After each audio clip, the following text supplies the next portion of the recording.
Shalom. First and foremost, I want to give all praises to Yahweh and His only begotten Son, Yahweh Shai.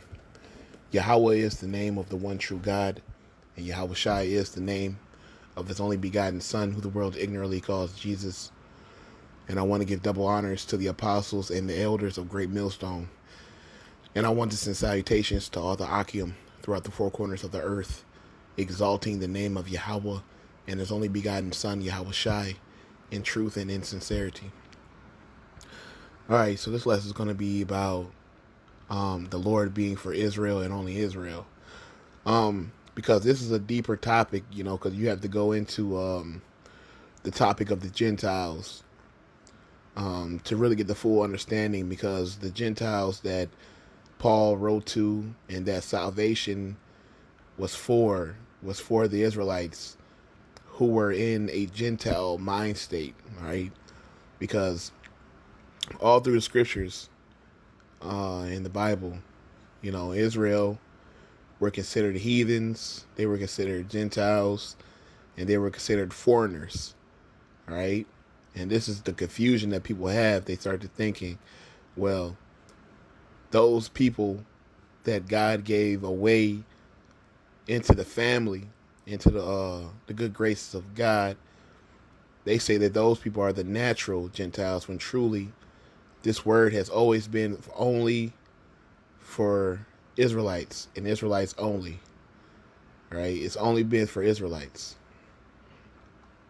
It's just the confusion is that they considered Israelites Gentiles, right? Because the Lord even said it himself. I think it's Matthew's 8th chapter, when it talks about if you have a dispute with your brother and you can't come to an agreement, you go to the elders. And then if the elders can't get you to agree, then you go to the whole congregation. And then if that doesn't happen, then you're considered a Republican. The Lord said that you consider you a Republican. And then there's another scripture where the Lord considered you a heathen. As a matter of fact, let's get that real quick, because it goes to show how even the Lord considered Israelites heathens, man. All right. Oh, so like I said, 8th chapter, when really it's the 18th. So that's this is talking about when if you have a problem with your brother, you know what I mean? Like, you can start with that verse 15, Matthew 18 and 15. And it talks about how if you can't come together and agree, the Lord said it himself. Matter of fact, we'll read that. We'll get the breakdown. This is Matthew 18:15. Moreover, if thy brother trespass against thee, go and tell him his fault between thee and him alone. If he shall hear thee, thou hast gained a brother. But if he will not hear thee, then take with thee one or two more, that in the mouth of two or three witnesses every word may be established. And if he shall neglect to hear them, then tell it unto the church.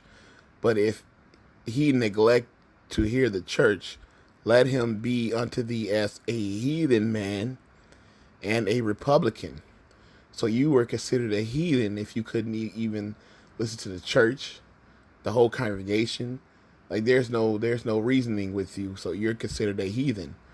All right. So you will look at that man as a heathen now, or a Republican, right? And those are people outside of the church.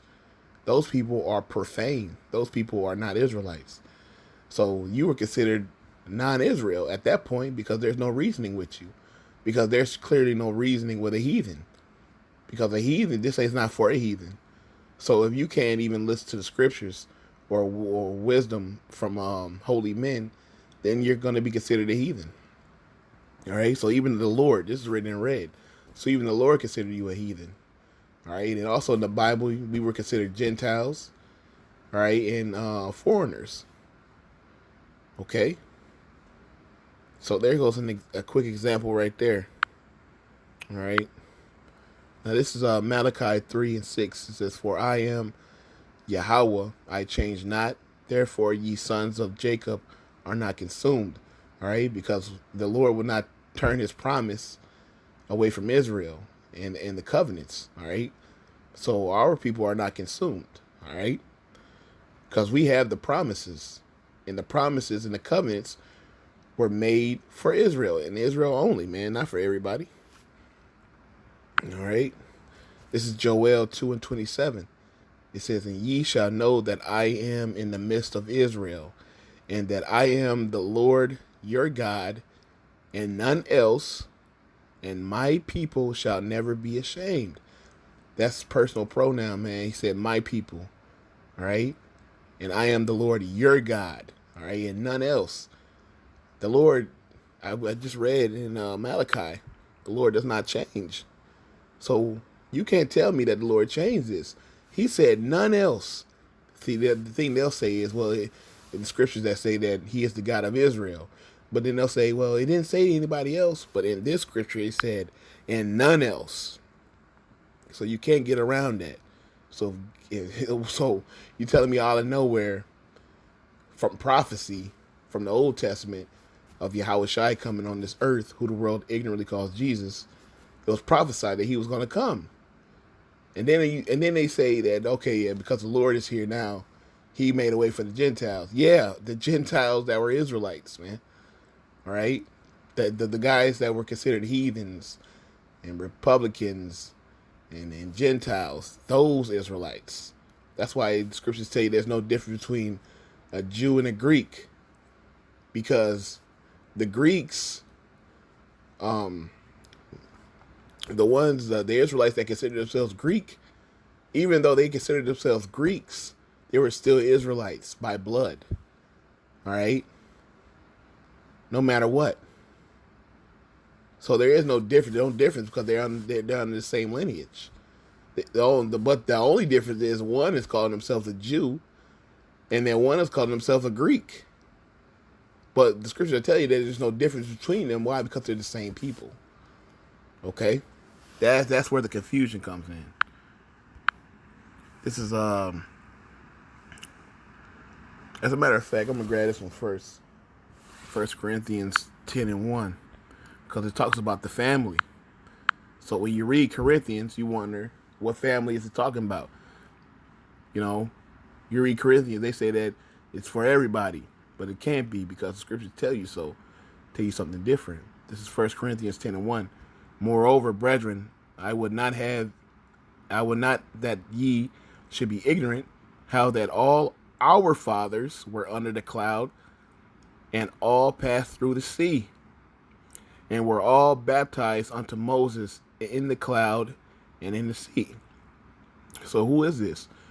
Who are the fathers? They're Israelites. Those are the ones that were led out of Egypt by Moses, all right, through the sea, all right? It wasn't everybody. It wasn't every nation, all right? It was Israelites, all right? The brethren, all right? People of the same lineage, all right? Same people. This is Isaiah 45:4. It says, for Jacob, my servant's sake, Israel, mine elect, and I even called thee by thy name. I have surnamed thee, though thou hast not known me. All right? Who are the elect? The Israelites, the saints. Not everybody, but Israel, his elect. So and elect means to be chosen. So how are you going to tell me the Lord chose all these other nations, these so-called Gentiles? But he says that Israel is his elect, his chosen. All right? The promises, the covenants all belong to Israel and no one else, man. All right? So this is basically just scratching the surface on this. But it goes deeper when you can prove who the Gentiles are. All right? So with that, all praises to Yahweh Ba'Shem Yahushai.